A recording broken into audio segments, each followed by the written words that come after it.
ফাইরোজ আপনি লিখেছেন, স্বপ্নদোষ হলে কি গোসল ফরজ হয়? সেই জায়গায় পরিষ্কার করে এবং কাপড় পরিবর্তন করে নামাজ পড়া যাবে কিনা? জি, স্বপ্নদোষ হলে অবশ্যই গোসল ফরজ হয়, আপনাকে গোসল করতে হবে। আর যে জায়গায় স্বপ্নদোষ হয়েছে সেখানে যদি কোনো নাপাক না লেগে থাকে আপনি সেখানে নামাজ পড়তে পারেন। নাপাক লেগে থাকলে ওই জায়গাটা ধুয়ে ফেললেন বা উপরে অন্য কোনো কাপড় ইত্যাদি দিয়ে আপনি নামাজ আদায় করতে পারেন। মাহদি হাসান আপনি লিখেছেন, নামাজের মধ্যে এক সূরা যদি দুইবার পড়ি তাহলে কি আমার নামাজ হবে? কোনো অসুবিধা, নামাজ হয়ে যাবে।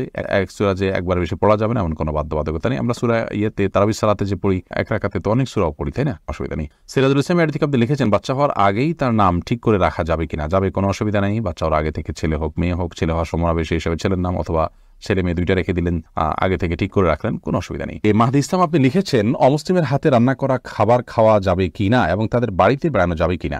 অমুসলিমের হাতে রান্না করা খাবার খেতে কোনো নিষেধাজ্ঞা নেই। নবী রাসূলুল্লাহ সাল্লাল্লাহু আলাইহি ওয়াসাল্লাম ইহুদি মহিলার বাড়িতে দাওয়াত খেয়েছেন, বোঝা গেল যে তাদের হাতে রান্না খাওয়া জায়েজ আছে। আপনি কি খাচ্ছেন সেটি হলো বিষয়। যদি খাবারটি হালাল হয় তাহলে অমুসলিমের হাতেও খেতে পারেন, আর যদি খাবারটি হারাম হয়, সেটা যদি কোনো ভালো ইমাম সাহেব, মক্কার ইমাম সাহেবও রান্না করেন, সেটা আপনার জন্য খাওয়া জায়েজ হবে না। দেখতে হবে যে খাবারটা হালাল কি হারাম, সেটি হলো মূল বিষয়।